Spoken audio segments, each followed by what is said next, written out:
짜장면 딱 한 그릇만 주시면 안 될까요? 제 동생이 사흘이나 굶었어요. 밥 준다는데 귀가 먹었어? 짱짱 다 식는다고. 얼른 기어 들어와. 감사합니다. 정말 감사합니다. 똥파리 새끼 한 마리가 내 가게에 똥을 뿌리고 튀었다. 내 손주를 건들렸어. 차 대기시켜 5분 준다. 한겨울, 눈보라가 휘몰아치는 저녁. 20살 소녀가 낡은 중국집 앞에서 무릎을 꿇었습니다. 자폐를 앓고 있는 8살 서준도 누나를 따라 털썩 주저앉았습니다. 믿었던 이모부에게 부모님의 목숨값 5억 원을 몽땅 빼앗기고 한겨울 길바닥으로 내쫓긴 남매. 하지만 그날 퉁명스러운 중국집 주인 할아버지가 건넨 짜장면. 한 그릇이 이들의 운명을 완전히 바꿔놓게 됩니다.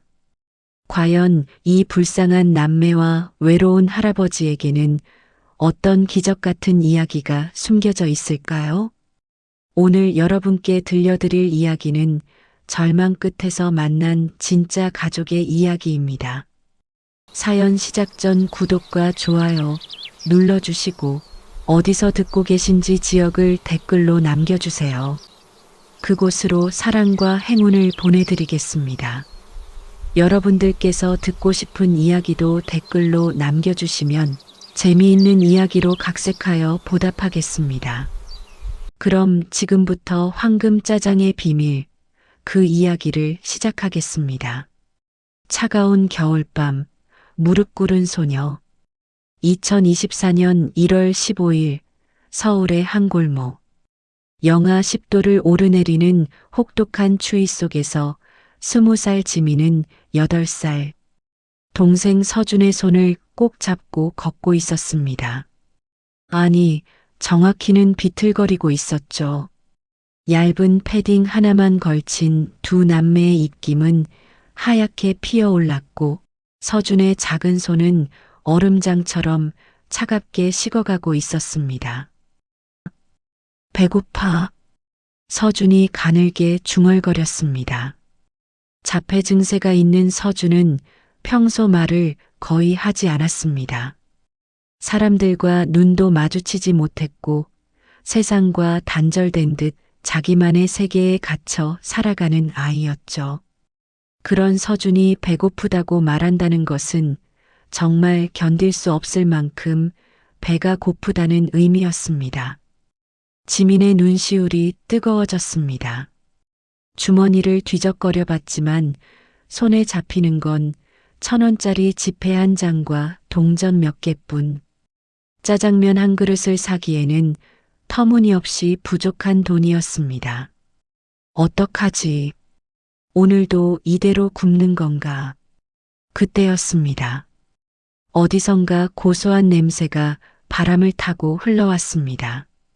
볶은 춘장 냄새, 파 썰리는 소리, 그리고 뜨거운 기름에 지글지글 볶아지는 채소의 향. 지민은 본능적으로 그 냄새가 나는 쪽으로 고개를 돌렸습니다. 용화 반점.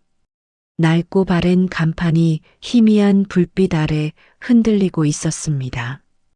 30년은 좋게 됐을 법한 오래된 중국집이었죠. 유리창 너머로는 김이 모락모락 나는 짜장면 그릇들이 보였습니다. 서준이 지민의 손을 놓고는 중국집 쪽으로 걸어갔습니다.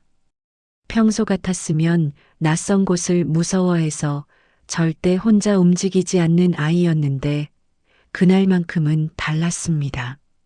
아이는 중국집 유리창 앞에 딱 붙어서서 안에서 짜장면을 먹고 있는 손님들을 멍하니 바라봤습니다. 서준아, 이러면 안 돼. 가자. 지민이 황급히 동생의 손을 잡아 끌었습니다. 하지만 서준은 꿈쩍도 하지 않았습니다. 마치 바위라도 된 것처럼 그 자리에 굳어버린 채 유리창 너머 짜장면만을 응시하고 있었죠. 지나가던 사람들이 힐끔거리며 쳐다봤습니다. 저 애들 뭐야? 왜 저러고 있어? 거지인가 봐. 요즘 세상에 저런 애들도 있네. 차갑고 무심한 시선들이 지민의 등을 찔렀습니다. 얼굴이 화끈거렸지만 서준의 배에서 나는 꼬르륵 소리를 들으니 자존심 따위는 아무 의미가 없었습니다. 그때 중국집 문이 벌컥 열렸습니다. 아니, 남의 가게 앞에서 뭐 하는 거야? 장사 방해하지 말고 썩 꺼져. 70대로 보이는 할아버지가 험한 표정으로 소리쳤습니다. 머리는 백발이었고 얼굴에는 세월의 주름이 깊게 패여 있었죠. 앞치마를 두른 모습으로 봐서 이곳 주인인 듯 했습니다. 바로 박 사장이었습니다. 죄송합니다. 지민이 고개를 숙였습니다. 하지만 서준은 여전히 움직이지 않았습니다.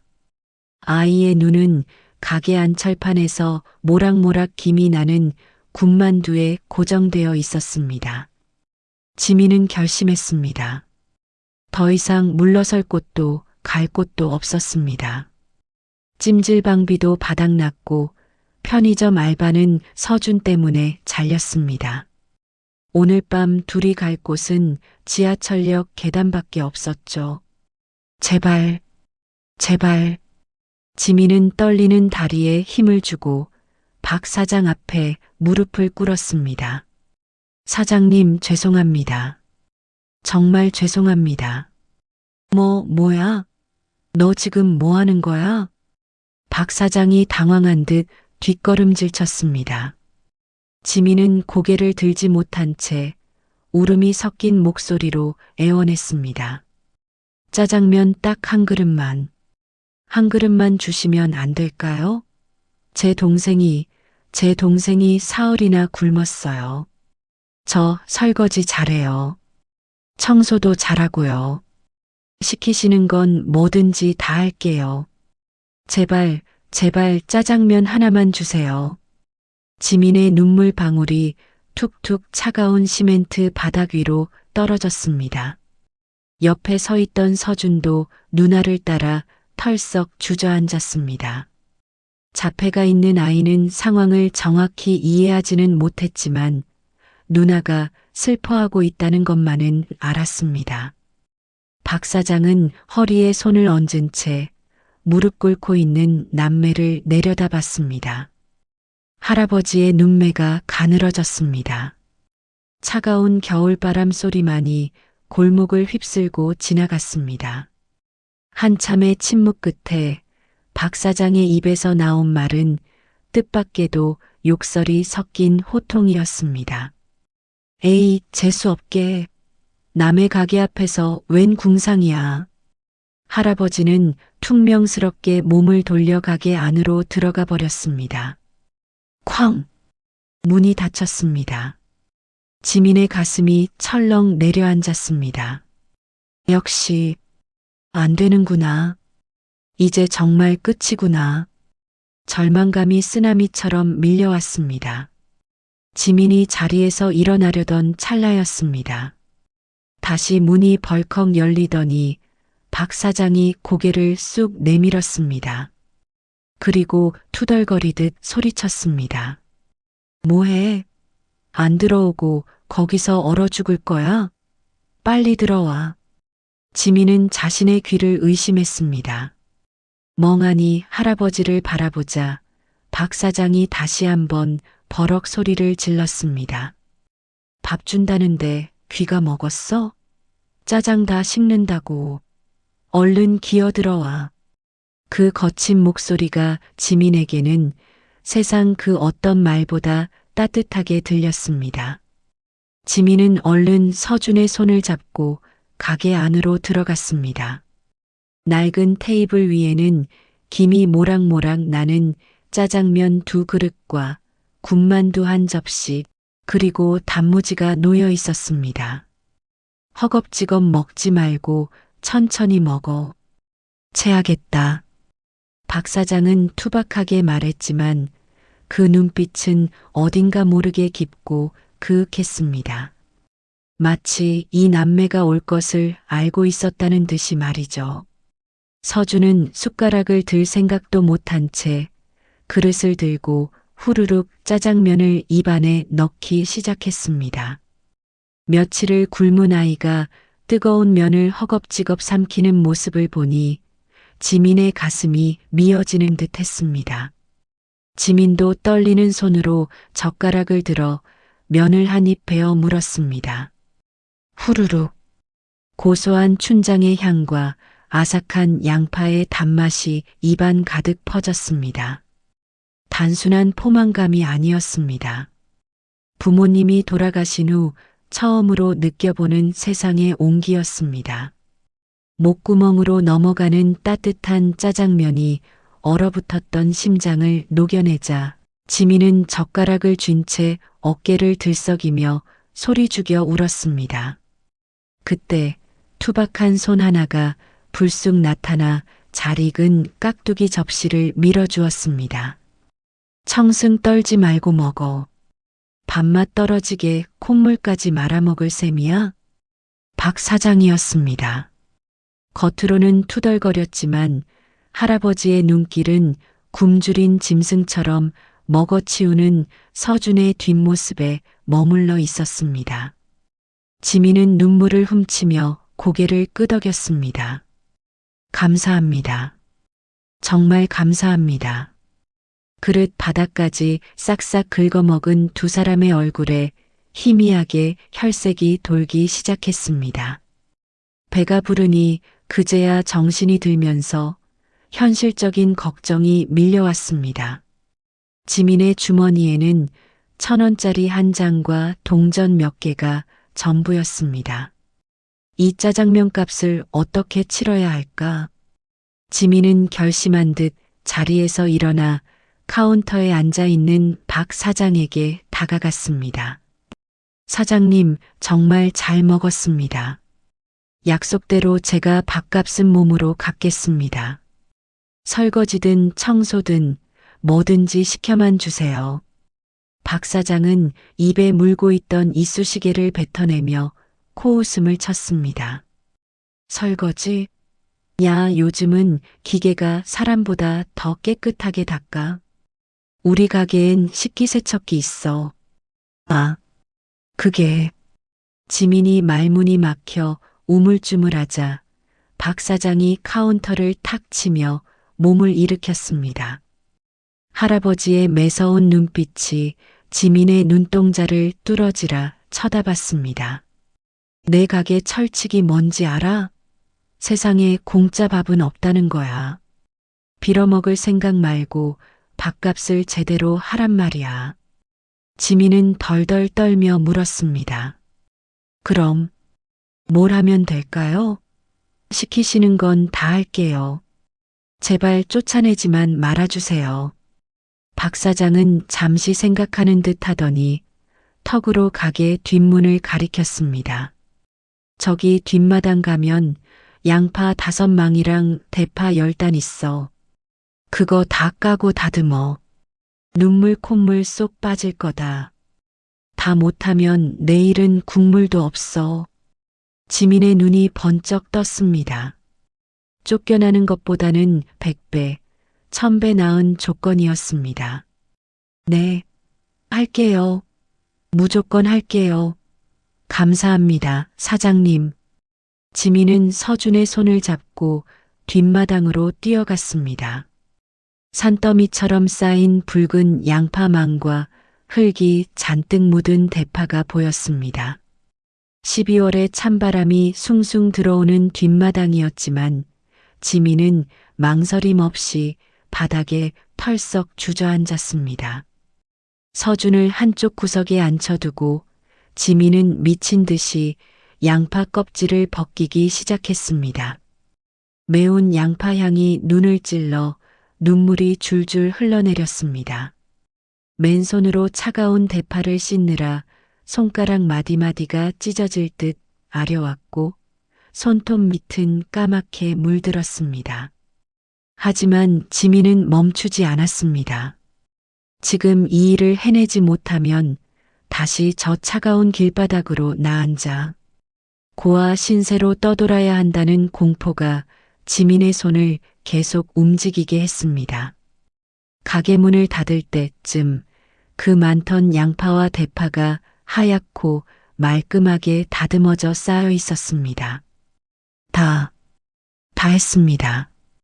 지민이 퉁퉁 붓고 벌개진 손을 비비며 가게 안으로 들어오자 박 사장이 흘끗 쳐다봤습니다.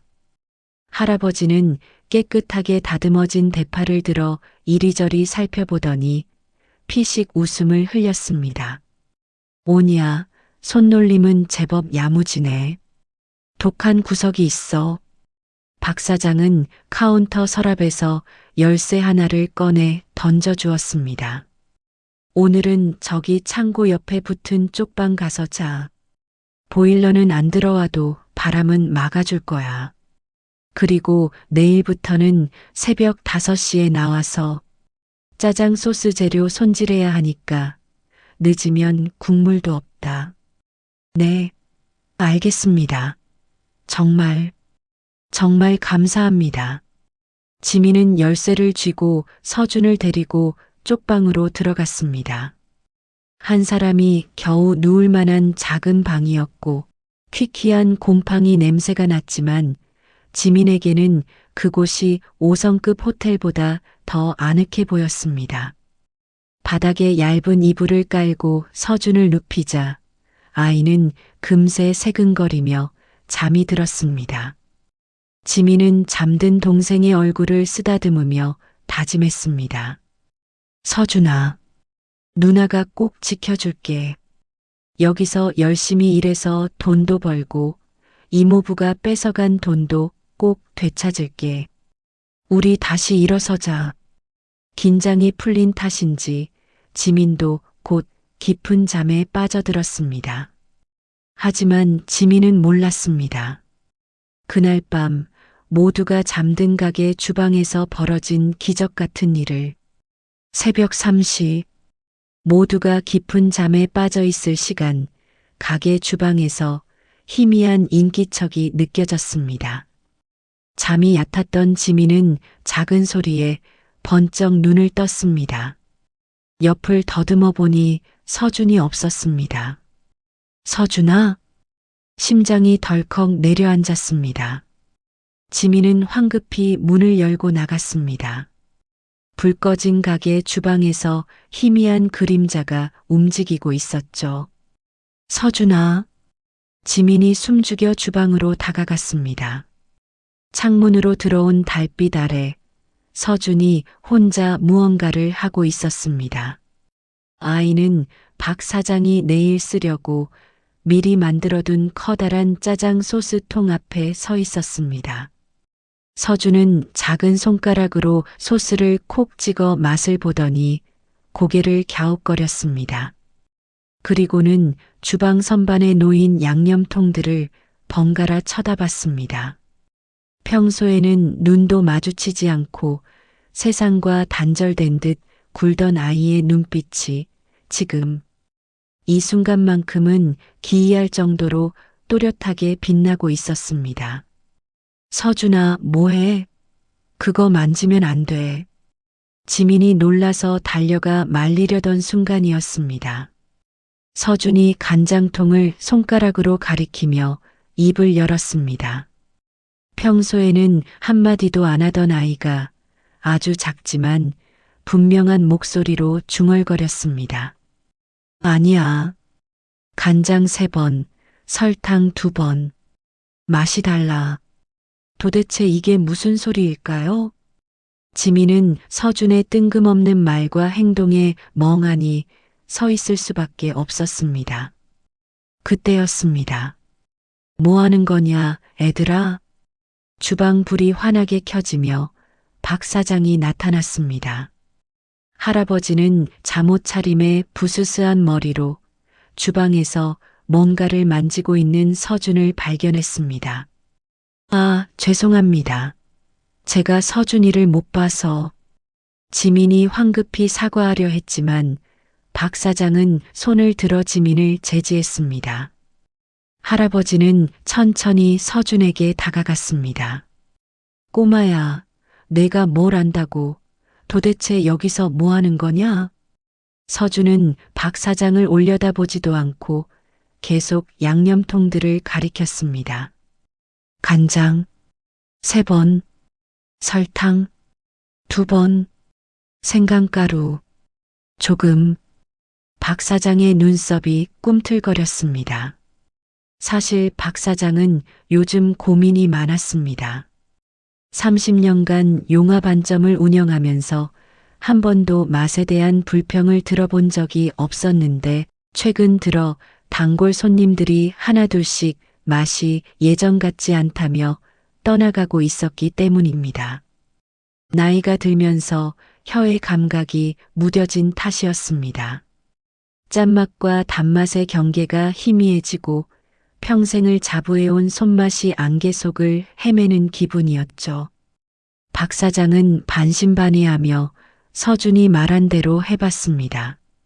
간장을 정확히 3번, 설탕을 2번, 그리고 생강가루를 살짝, 그리고 짜장 소스를 작은 숟가락에 떠서 입에 넣었습니다. 박 사장의 두 눈이 휘둥그레졌습니다.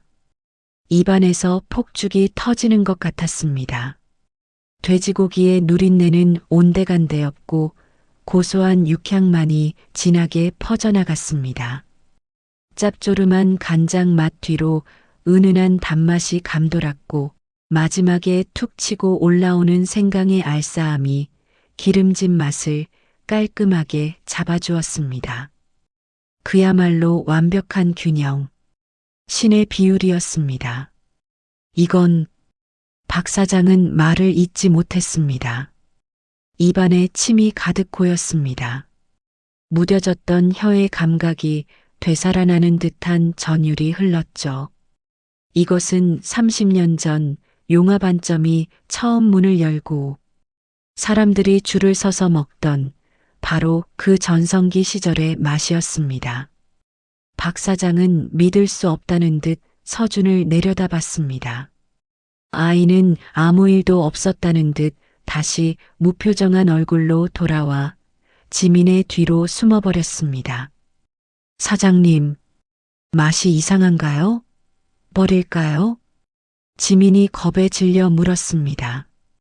박 사장이 고개를 세차게 저었습니다. 아니, 당장 밀가루 반죽 가져와. 빨리. 네. 지금요? 그래, 지금. 이 맛을 놓치면 안 돼. 그날 아침 용화반점은 그야말로 난리가 났습니다. 점심시간이 되자 손님들이 하나둘 몰려들기 시작했습니다. 매장 문이 열릴 때마다 하얀 구름 같은 수증기와 함께 거부할 수 없는 맛있는 냄새가 골목을 점령했죠. 아줌마, 여기 짜장면 2인분이요. 저번처럼 짜면 안 되는데. 투덜거리며 들어왔던 단골 손님 김 씨가 짜장면 한 입을 떠서 입에 넣었습니다. 쫄깃한 면발이 입안에서 춤을 추고 고소한 춘장 소스가 혀를 감싸는 순간 와, 이거 뭐야? 김 씨가 눈을 동그랗게 뜨고 소리쳤습니다.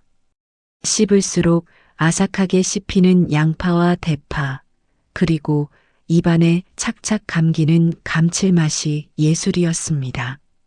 사장님, 오늘 짜장 왜 이래요? 약 탔어요?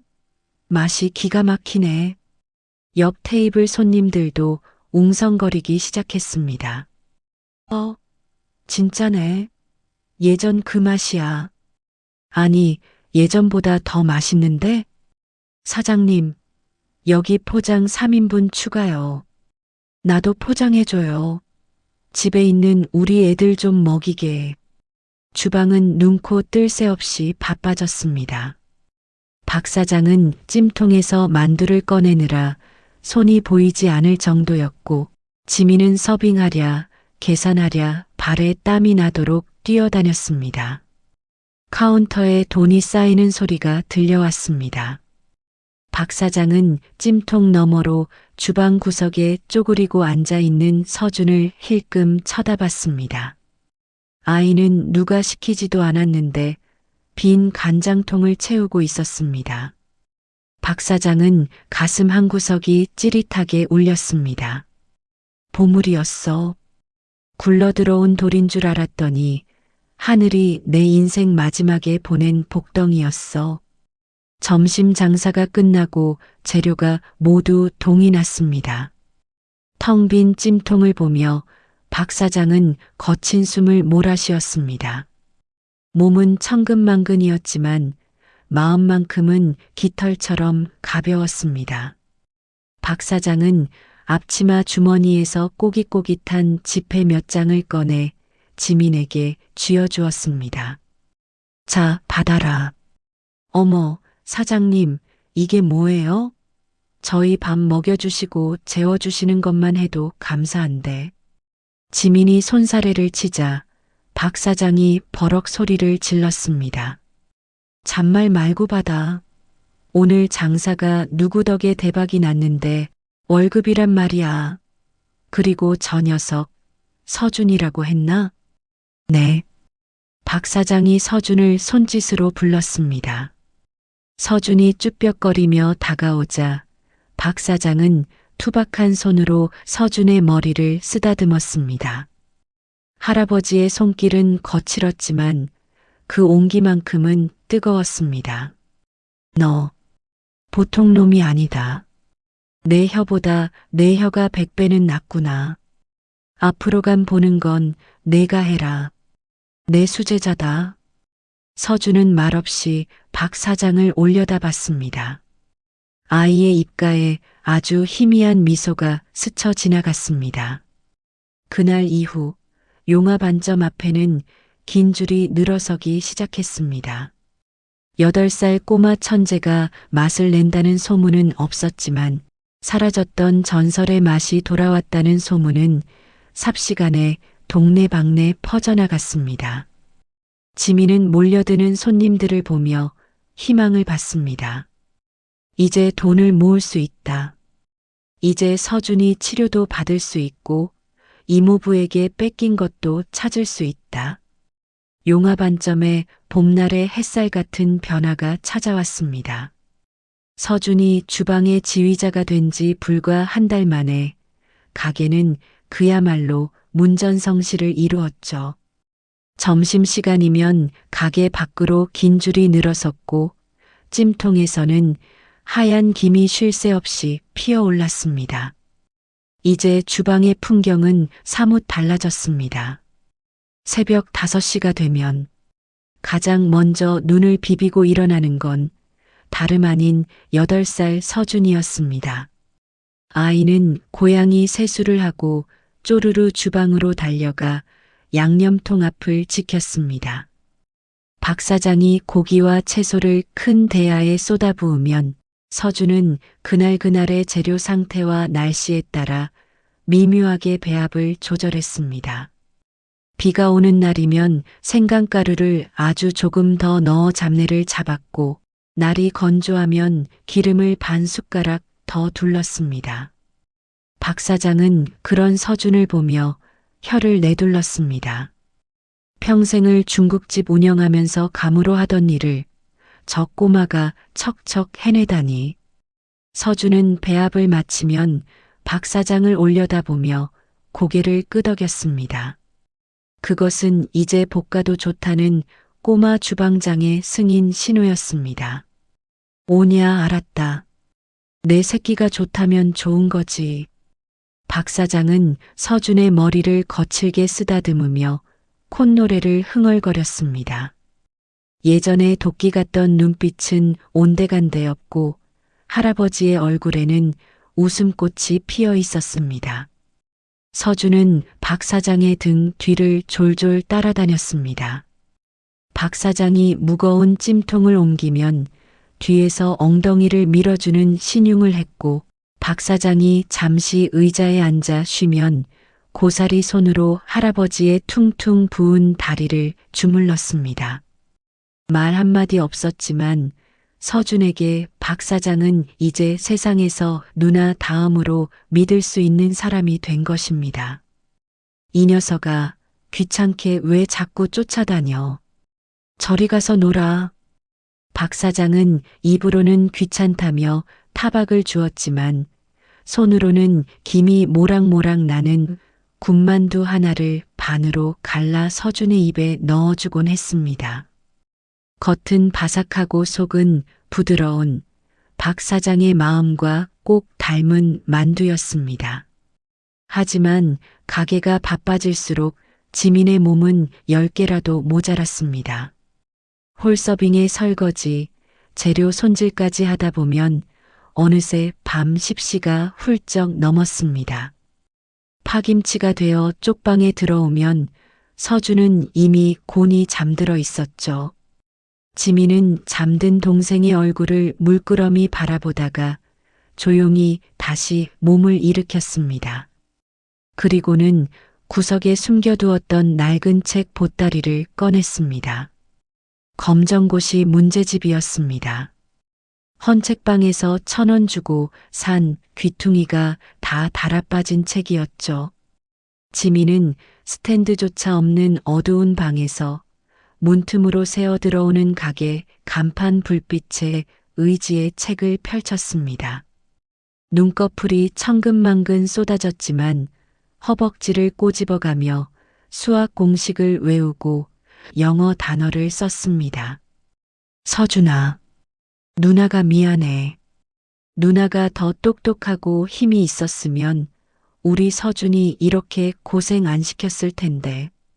지민의 가슴 속에는 늘 불안이라는 시한폭탄이 자리 잡고 있었습니다. 지금은 박 사장 덕분에 배를 골치 않고 있지만 언제까지 남의 집 신세를 질 수는 없었습니다.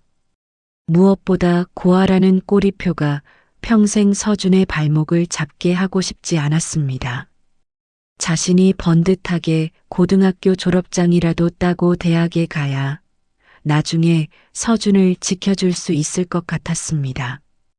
그렇게 며칠이 지났을까요? 여느 때처럼 모두가 잠든 새벽 1시였습니다. 쪽방 문이 삐그덕 소리를 내며 열렸습니다. 깜짝 놀란 지민이 황급히 문제집을 이불 속으로 숨겼지만 이미 늦었습니다. 문 앞에는 박 사장이 서 있었습니다. 사장님, 안 주무셨어요? 죄송해요. 불빛 때문에 깨셨나요? 지민은 가슴이 철렁 내려앉았습니다. 전기세 아깝게 밤에 뭐하는 짓이냐고 불호령이 떨어질 것만 같았습니다. 박 사장은 말없이 방 안으로 성큼 들어왔습니다. 그리고는 이불 밖으로 삐죽 튀어나온 문제집 귀퉁이를 낚아채듯 집어들었습니다. 너, 이게 뭐냐? 박 사장의 목소리가 낮게 깔렸습니다. 지민은 고개를 푹 숙였습니다. 죄송해요, 사장님. 일하는데 방해 안 되게 할게요. 잠주려서 하는 거예요. 정말이에요.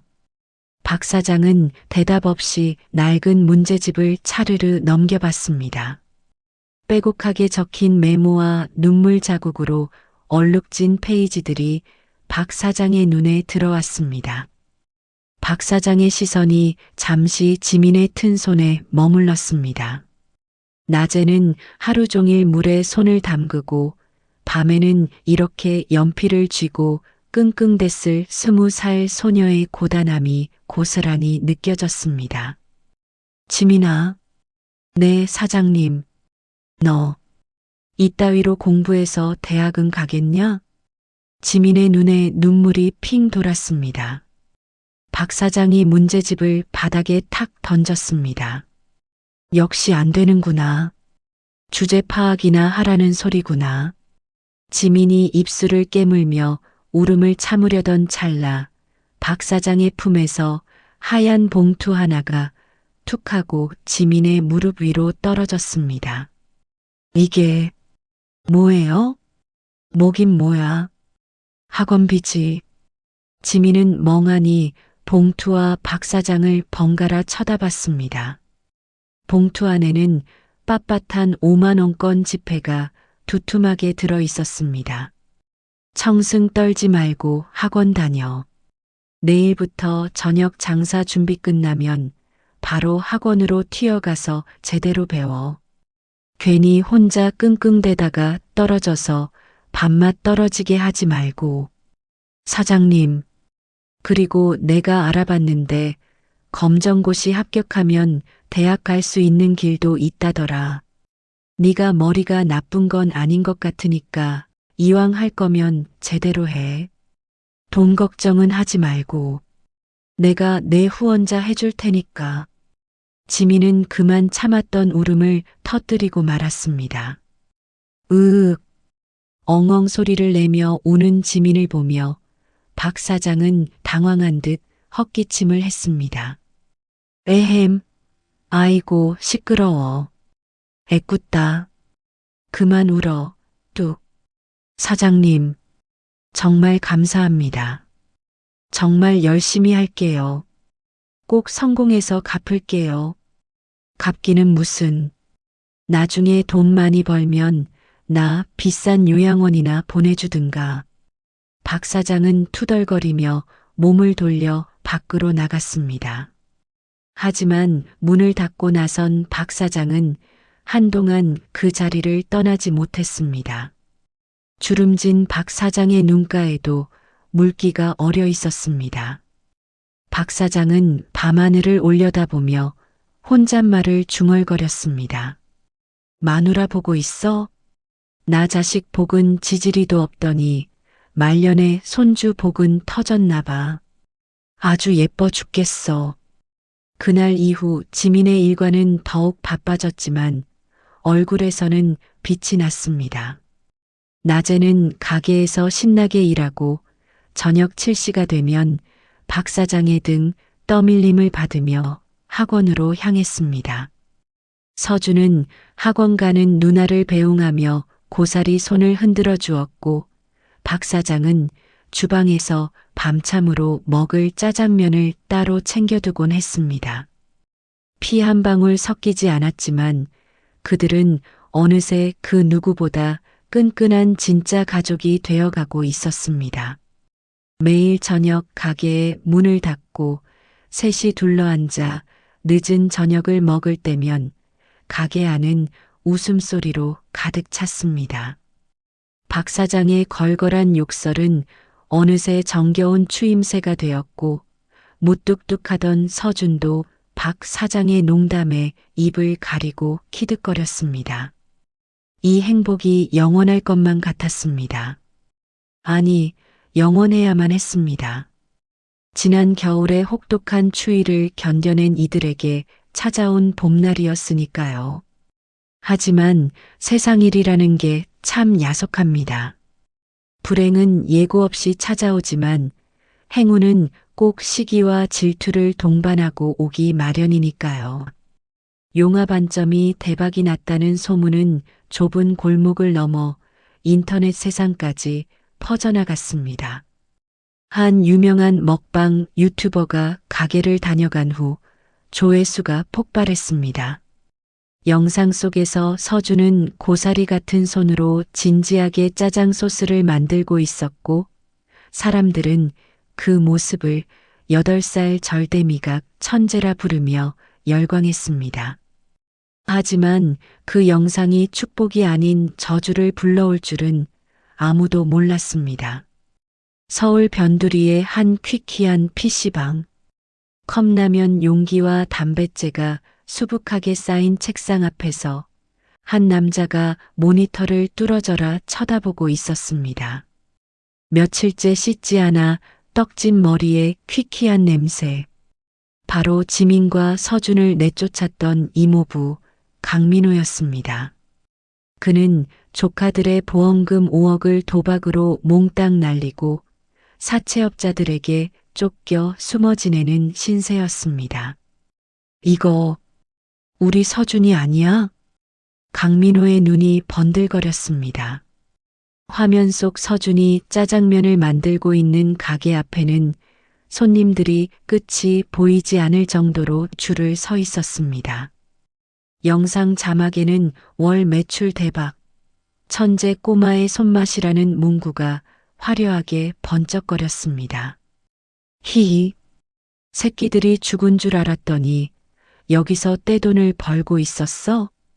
강민호는 마른 침을 꿀꺽 삼켰습니다. 그의 눈에는 조카가 보이지 않았습니다. 그저 걸어다니는 황금을 낳는 거위가 보일 뿐이었습니다. 저 녀석만 있으면, 저 녀석의 혀만 있으면 내 빚을 다 갚고도 남겠구나. 강민호의 입가에 비릿한 웃음이 번졌습니다. 그는 자리를 박차고 일어났습니다. 먹잇감을 발견한 하이에나처럼 그는 용화 반점으로 향했습니다. 같은 시각 안은 여느 때처럼 활기가 넘쳤습니다. 어서 오세요. 용화 반점입니다. 지민은 쟁반을 나르며 밝게 웃었습니다. 이제는 제법 능숙해져서 손님들과 농담도 주고받을 정도였죠. 박 사장은 카운터에 앉아 흐뭇하게 그 모습을 지켜보고 있었고, 서준은 주방 의자에 앉아 만두피를 조물딱거리고 있었습니다. 평화롭고 따뜻한 오후 2시였습니다. 딸랑, 경쾌한 종소리와 함께 가게 문이 열렸습니다. 어서 오세. 인사를 하려던 지민의 말이 공중에서 뚝 끊겼습니다. 쟁반을 든 지민의 손이 사시나무 떨듯 떨리기 시작했습니다. 가게 안으로 들어선 남자의 그림자가 지민의 얼굴 위로 검게 드리워졌습니다. 익숙한, 끔찍하게 익숙한 술 냄새와 담배 냄새. 악몽 속에서 매일 밤 지민을 괴롭히던 그 남자였습니다. 오랜만이다, 우리 지민이. 그동안 잘 지냈니? 강민호가 누런 이를 드러내며 웃었습니다. 가게 안의 공기가 순식간에 차갑게 얼어붙었습니다. 지민은 뒷걸음질을 쳤습니다. 심장이 터질 듯 쿵쾅쿵쾅 거렸고 숨이 잘 쉬어지지 않았습니다. 이모부, 여길 어떻게긴. 내 귀여운 조카들이 유튜브 스타가 됐는데 이모부가 당연히 와봐야지. 안 그래? 강민호는 뻔뻔하게 가게 안을 휘적거리며 걸어 들어왔습니다.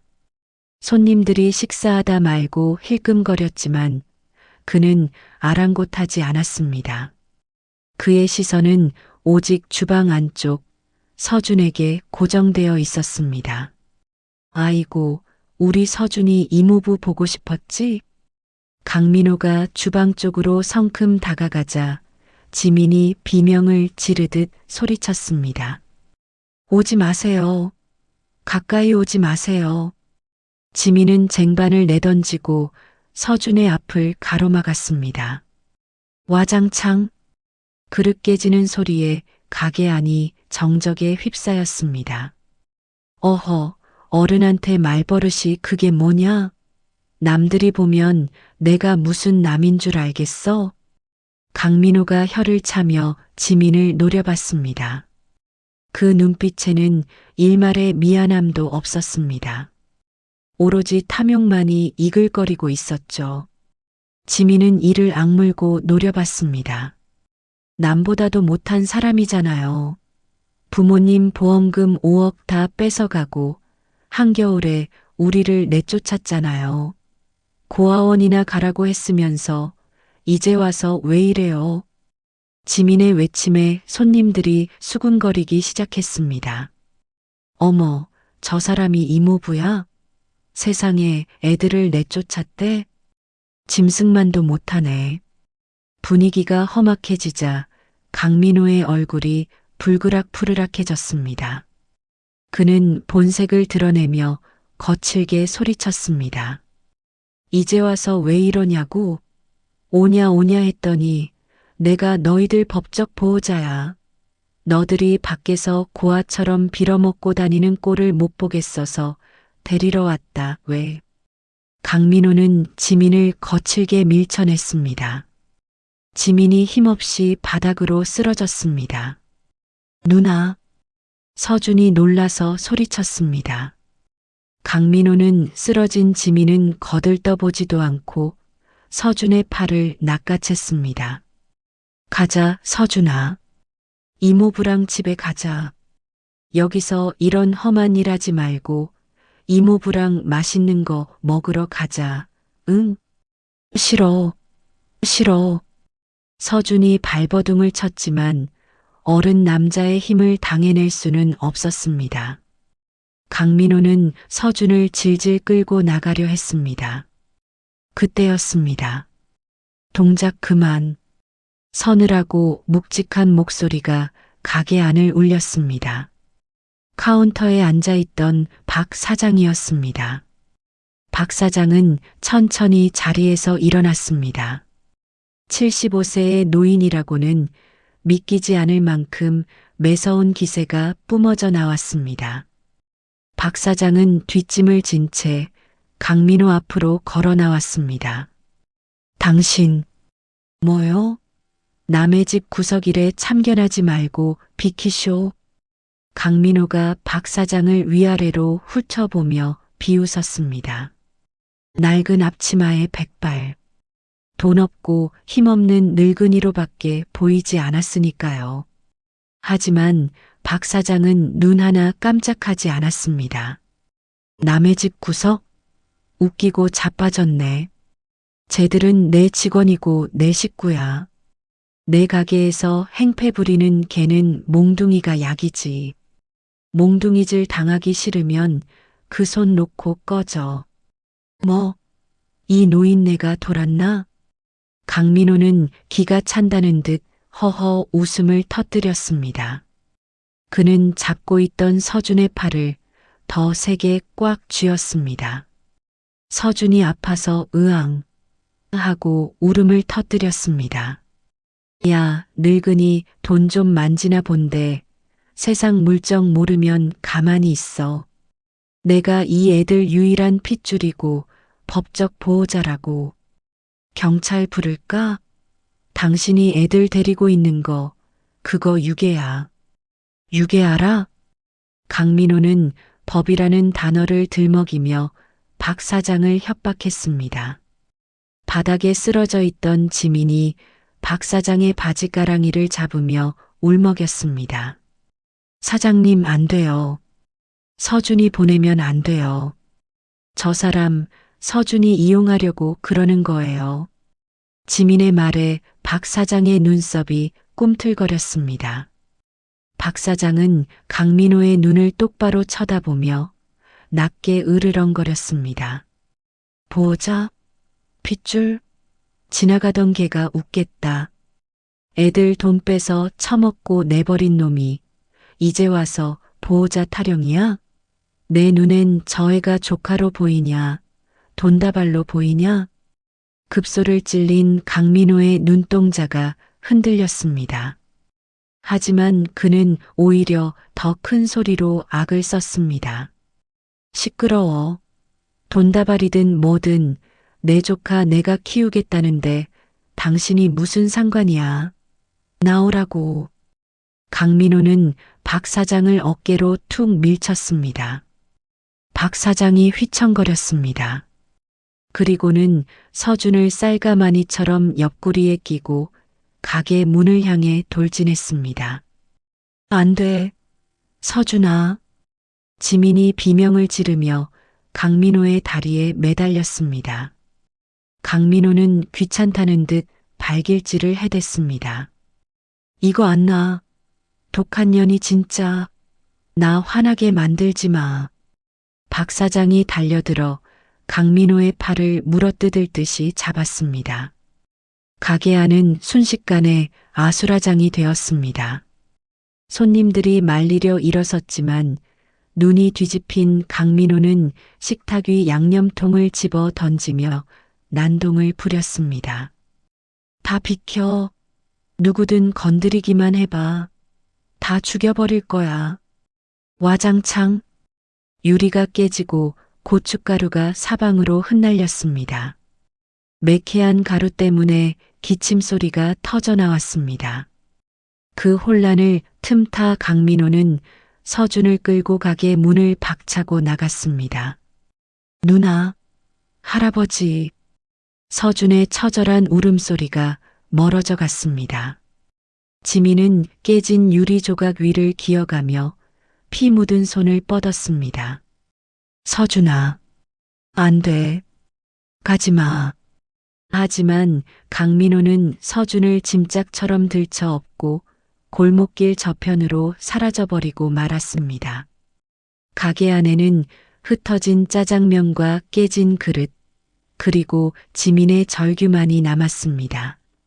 박 사장은 깨진 안경 너머로 사라진 강민호의 뒷모습을 노려봤습니다. 박 사장의 주먹 쥔 손이 부들부들 떨리고 있었습니다. 그것은 두려움 때문이 아니었습니다. 70평생 한 번도 꺼내지 않으려 했던 명동 바닥을 떨게 했던 그 성질머리가 끓어오르고 있었기 때문입니다. 감히 내 새끼를 건드려? 내 놈이 재앙에 죽기 싫어서 환장을 했구나. 박 사장은 앞치마를 거칠게 벗어던졌습니다. 그리고 품속 깊은 곳에서 오랫동안 쓰지 않아 먼지가 쌓인 낡은 폴더폰 하나를 꺼내 들었습니다. 박 사장이 단축번호를 눌렀습니다. 신호음이 몇 번 가기도 전에 상대방이 전화를 받았습니다. 네, 회장님. 기다리고 있었습니다. 중후하고 굵직한 남자의 목소리였습니다. 박 사장, 아니 박 회장은 차갑게 명령했습니다. 김 실장, 애들 좀 풀어라. 와장창. 깨진 유리 조각들이 낭자한 가게 바닥에 지민은 무너지듯 주저앉아 있었습니다. 엉망이 된 머리카락 사이로 흐르는 눈물이 핏물과 섞여 바닥을 적셨습니다. 멀어져가는 자동차 소리가 지민의 심장을 난도질하는 것만 같았습니다. 서준아, 안 돼. 우리 서준이. 지민은 깨진 그릇 조각에 손바닥이 찢어지는 줄도 모르고 바닥을 기었습니다. 당장이라도 뛰쳐나가 이모부의 차를 뒤쫓고 싶었지만 다리에 힘이 풀려 일어설 수가 없었습니다. 세상에 단 하나뿐인 내 동생. 부모님이 남기고 간 마지막 보물인 서준이를 또다시 그 악마 같은 인간에게 빼앗겼다는 절망감이 20살 소녀를 짓눌렀습니다. 그때 거친 손길이 지민의 어깨를 잡아 일으켰습니다. 시간 없어. 박 회장이었습니다. 박 회장의 목소리는 평소와 달랐습니다. 걸걸하고 투박하던 욕쟁이 할아버지의 목소리가 아니었습니다. 마치 얼음장처럼 차갑고 쇠처럼 단단한 섯을 펄은 위엄이 서려 있었습니다. 지민은 멍하니 눈물 젖은 눈으로 박 회장을 올려다봤습니다. 박 회장의 안경 너머에 있는 눈동자가 무섭게 이글거리고 있었습니다. 사장님, 우리 서준이 어떡해요? 이모부가 서준이를. 지민이 박 회장의 바지단을 잡고 오열했습니다. 박 회장은 지민의 피 묻은 손을 꽉 잡았습니다. 내 새끼는 내가 찾는다. 감히 내 가게에서 사람을 납치해? 그놈은 오늘 죽을 줄 알아라. 주방 안쪽 작은 방으로 들어갔습니다. 지민은 떨리는 몸을 추스르며 간신히 의자에 앉았습니다. 박 회장에게서 뿜어져 나오는 낯선 기운에 압도되어 울음조차 뚝 그칠 정도였습니다. 한편 서준을 납치한 강민호는 서울 변두리의 허름한 모텔방에 들어와 있었습니다. 퀴퀴한 곰팡이 냄새와 담뱃재 냄새가 진동하는 방이었습니다. 강민호는 서준을 침대 위에 거칠게 내동댕이 쳤습니다. 아! 서준이 신음소리를 내며 구석으로 몸을 웅크렸습니다. 낯선 환경, 무서운 냄새, 그리고 눈앞에 있는 공포의 대상. 서준은 귀를 막고 몸을 사시나무 떨듯 떨었습니다. 입술이 파랗게 질려 있었지만 충격 때문인지 비명조차 지르지 못했습니다. 강민호는 침대에 앉아 담배를 피워 물었습니다. 야, 꼬맹이. 너 그 짜장 비법이 뭐냐? 양념 비율 말이야. 간장 몇 번, 설탕 몇 번? 응. 강민호가 서준의 얼굴에 담배 연기를 뿜으며 물었습니다. 서준은 기침을 콜록거리며 더욱 깊이 몸을 웅크렸습니다. 그리고는 작은 목소리로 알 수 없는 숫자들을 중얼거리기 시작했습니다. 5, 9, 2, 8. 뭐라고 씨부리는 거야? 크게 말 안 해? 강민호가 손을 들어 올리는 신용을 하자 서준이 비명을 지르며 고개를 파묻었습니다. 아이고, 답답해. 이래서 바보 소리 듣는 거야. 말귀를 못 알아먹으니 원. 강민호는 짜증스럽게 머리를 극적였습니다. 어차피 이 녀석 입에서 레시피를 알아내는 건 무리 같았습니다.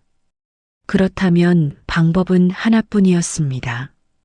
저 멍청한 누나와 돈 많아 보이는 늙은 노인네를 협박해서 돈을 뜯어내는 것. 강민호는 휴대폰을 꺼내 들었습니다.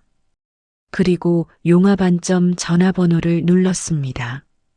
신호음이 가는 동안 그의 입가에는 비열한 미소가 번졌습니다. 부모 없는 고아들이니 신고할 때도 마땅찮을 테고 경찰에 간다고 해도 자신이 법적 보호자라고 우기면 가만이지. 세상은 힘없는 고아 편이 아니라 뻔뻔한 어른 편이니까. 강민호는 그렇게 생각했습니다. 따르릉 따르릉. 가게 안의 정적을 깨고 전화벨 소리가 요란하게 울렸습니다. 지민은 화들짝 놀라 전화기를 바라봤습니다. 발신자 정보 없음. 직감적으로 이모부라는 것을 알 수 있었습니다. 지민이 떨리는 손으로 수화기를 들려는데 방에서 나온 박 회장이 지민의 손을 제지했습니다. 내가 받을게. 박 회장은 수화기를 낚아채듯 귀에 가져다 댔습니다. 여보세요. 박 회장의 목소리는 지나치게 차분했습니다. 수화기 너머에서 강민호의 킬킬거리는 웃음소리가 들려왔습니다. 아이고, 우리 욕쟁이 할아방구 목소리 깔지 말고 잘 들어. 내 조카 보고 싶지? 개소리 집어치우고 용것만 말해. 애 털끝 하나라도 건드리면 내 놈 팔다리는 없는 줄 알아라. 박 회장의 서슬퍼른 경고에도 강민호는 코웃음을 쳤습니다. 으하, 무서워라.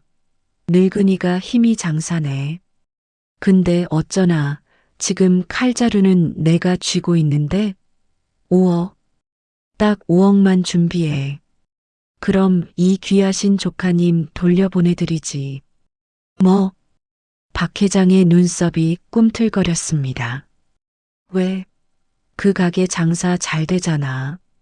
그 정도 푼돈은 있을 거 아니야? 오늘 밤까지 현금으로 준비해. 안 그러면 이 꼬맹이 다른 데 팔아넘길 수도 있어. 요즘 서커스단이나 섬에 팔면 꽤 받는다던데. 강민호의 입에서 나온 말은 인간의 것이 아니었습니다. 옆에서 통화 내용을 듣고 있던 지민은 입을 틀어막고 주저앉았습니다. 섬에 팔아넘기다니. 상상만 해도 끔찍한 일이었습니다. 박 회장은 잠시 침묵했습니다.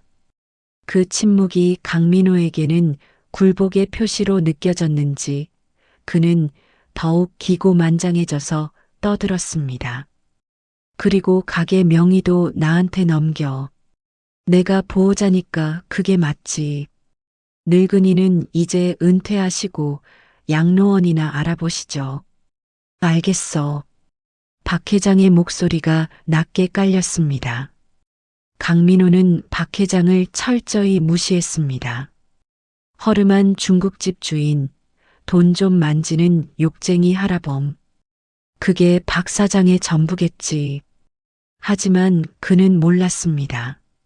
자신이 건드린 사람이 누구인지, 자신이 밟은 것이 똥이 아니라 잠자고 있던 호랑이의 꼴이었다는 것을 말입니다.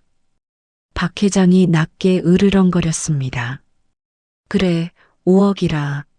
싸구려 인생치고는 배통이 크구나. 뭐라고? 이 노인네가 장난하네. 돈 가지고 갈 테니까 위치나 보내.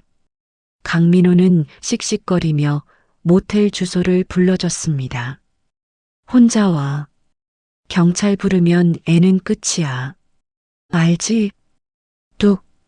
전화가 끊어졌습니다. 박 회장은 수화기를 내려놓고 천천히 숨을 골랐습니다. 박 회장의 주름진 손이 부르르 떨리고 있었습니다. 그것은 두려움이 아니었습니다. 10년 넘게 꾹꾹 눌러왔던 야성이 명동 바닥을 피로 물들였던 그 잔혹한 승부사 기질이 다시 끓어오르는 전율이었습니다. 지민아. 박 회장의 부름에 지민이 눈물 범벅이 된 얼굴을 들었습니다. 네, 사장님. 돈이 어디 있어요? 경찰에 신고해요. 경찰? 그 느려 터진 것들 기다리다간 애는 죽어. 법은 멀고 주먹은 가깝다는 말 들어봤냐? 박 회장은 가게 셔터를 내렸습니다. 철컹하는 소리와 함께 가게 안은 어둠에 잠겼습니다. 어둠 속에서 박 회장은 품속 깊은 곳에 넣어두었던 낡은 폴더폰을 다시 꺼냈습니다.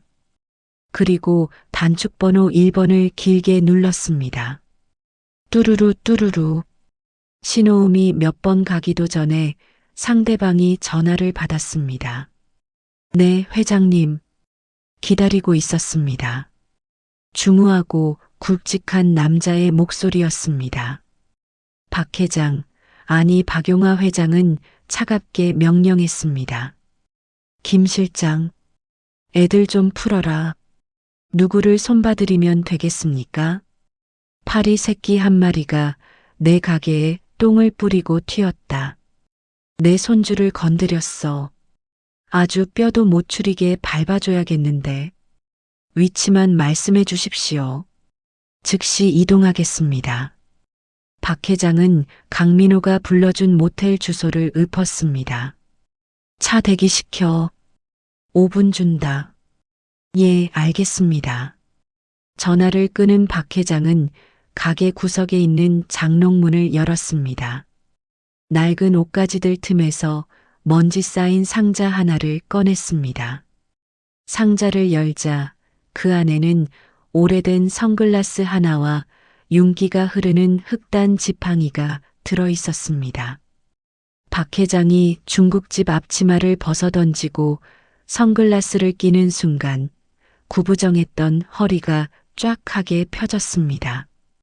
더 이상 중국집의 욕쟁이 할아버지는 그곳에 없었습니다. 사장님, 그게 다 뭐예요?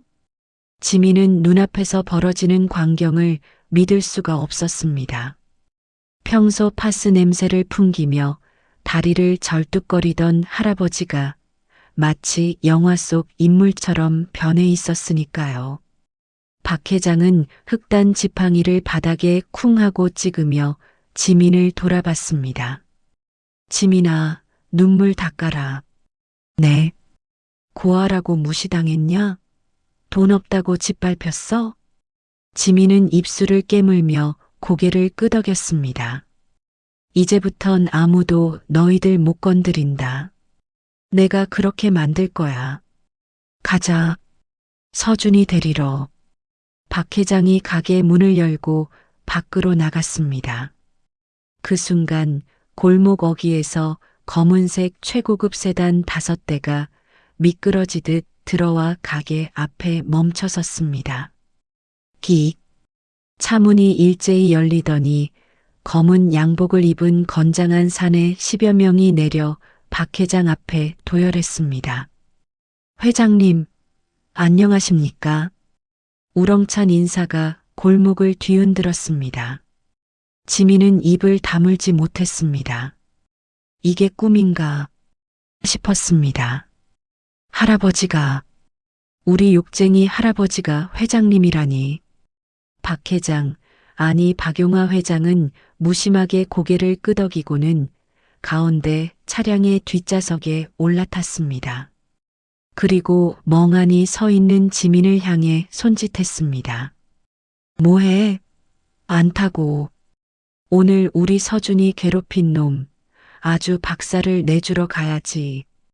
지민은 홀린 듯 차에 올랐습니다. 부웅. 묵직한 엔진 소리와 함께 차량 행렬이 어둠을 뚫고 질주하기 시작했습니다. 폭풍 전의 고요함은 끝났습니다. 이제 탐욕의 눈먼자가 감당해야 할 거대한 태풍이 몰아칠 차례였습니다. 3년 후 황금빛 미래. 계절이 12번 바뀌고 차가운 겨울바람이 3번이나 지나갔습니다. 3년이라는 시간은 길다면 길고 짧다면 짧은 세월이지만 지민과 서준의 인생을 송두리째 바꿔놓기에는 충분한 시간이었습니다. 서울 강남 번화가 높게 솟은 빌딩 숲 사이로 세련된 간판 하나가 사람들의 시선을 사로잡고 있었습니다. 용화반점 F&B. 과거 좁은 골목길에 허름했던 중국집은 이제 전국 신계 가맹점을 거느린 거대 식품 기업으로 성장해 있었습니다. 점심시간이면 양복을 입은 직장인들이 줄을 서서 짜장면을 먹었고 인터넷 쇼핑몰에서는 주문이 폭주해 서버가 다운될 정도였습니다. 하지만 사람들을 놀라게 한 건 짜장면 맛뿐만이 아니었습니다. 이 기업을 이끄는 특별한 세 사람의 이야기가 전설처럼 전해지고 있었기 때문입니다.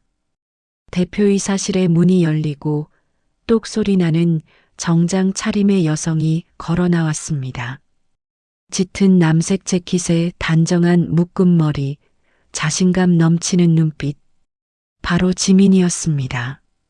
20살 동생을 업고 식당 주방을 전전하던 앳된 소녀의 모습은 이제 찾아볼 수 없었습니다. 이사님, 이번 학기 성적표 나왔습니다. 비서가 건넨 서류를 받아든 지민의 입가에 옅은 미소가 번졌습니다. A+가 가득한 성적표. 지민은 명문대 경영학과의 수석으로 입학해 일과 학업을 병행하고 있었습니다.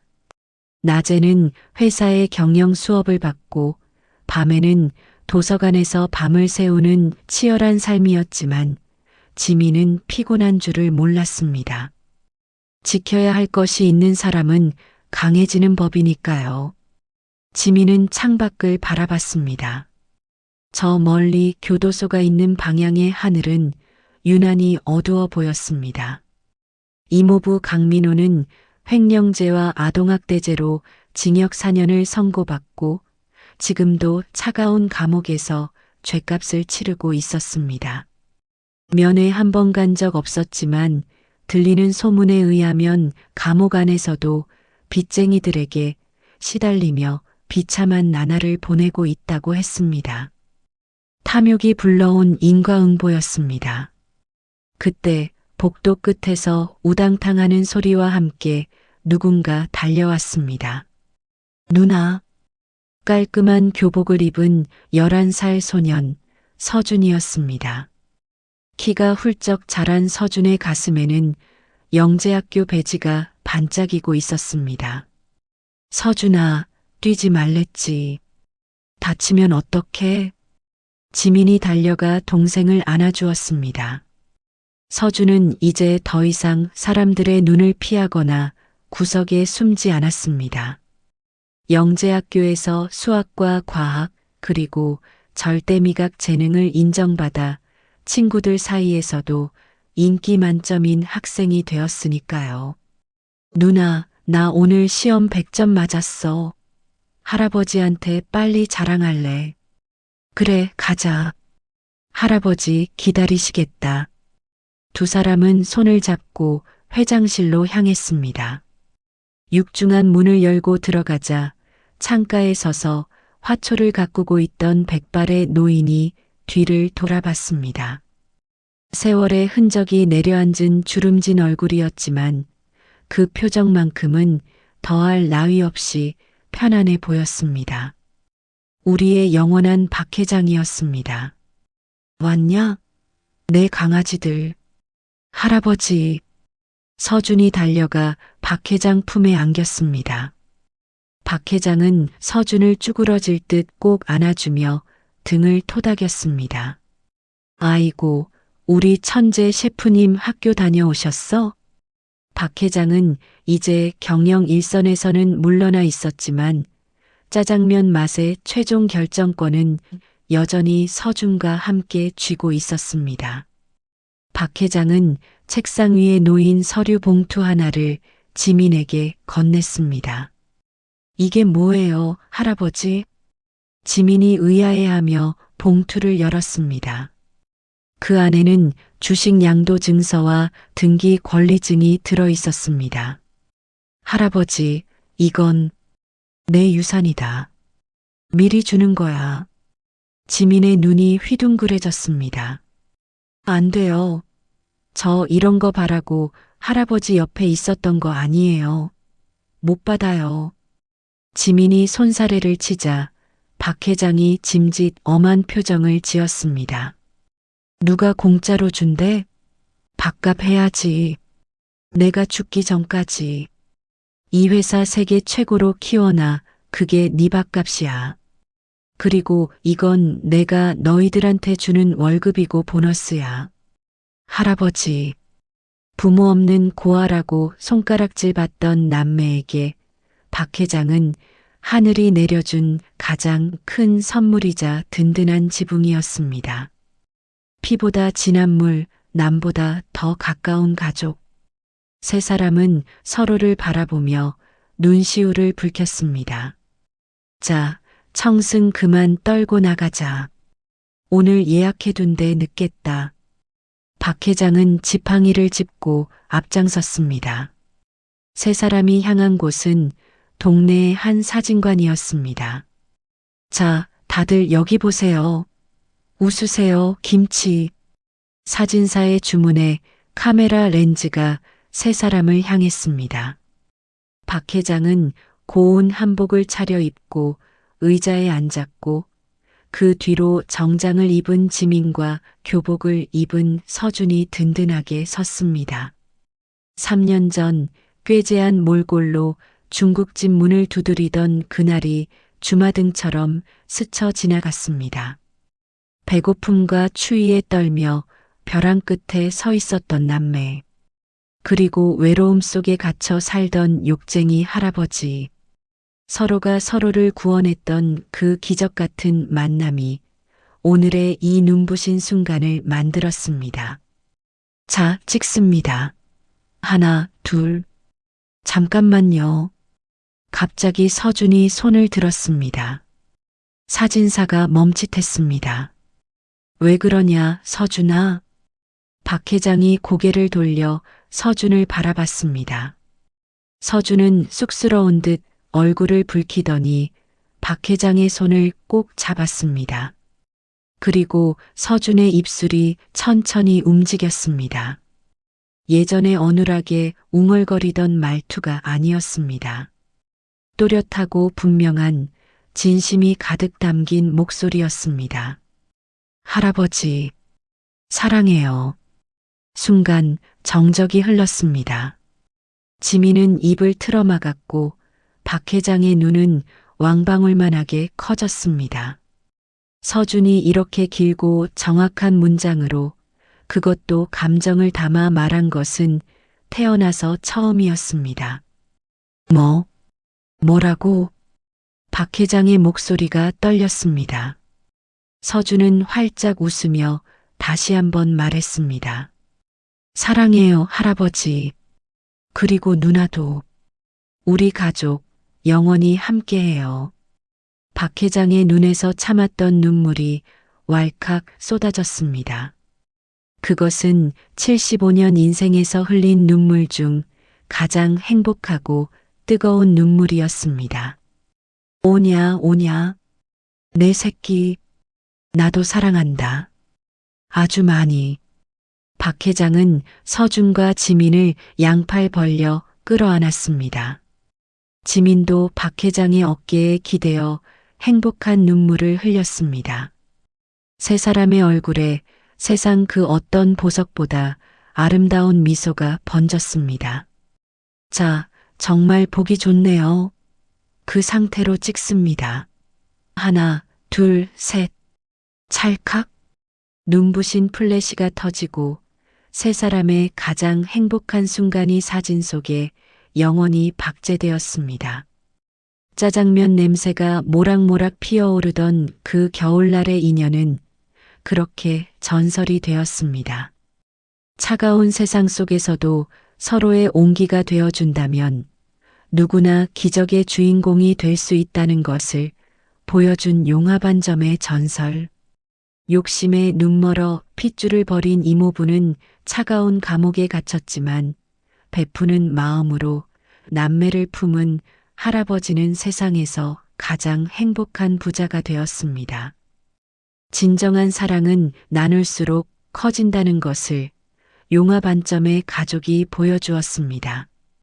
오늘의 이야기가 여러분의 마음을 따뜻하게 하고 의미 있는 교훈과 아름다운 것에 대한 믿음을 주었다면 주저하지 마시고 구독, 좋아요 부탁드립니다. 경청해 주셔서 진심으로 감사합니다. 사랑하는 분들과 함께 평안하고 행복한 하루 보내시길 바랍니다.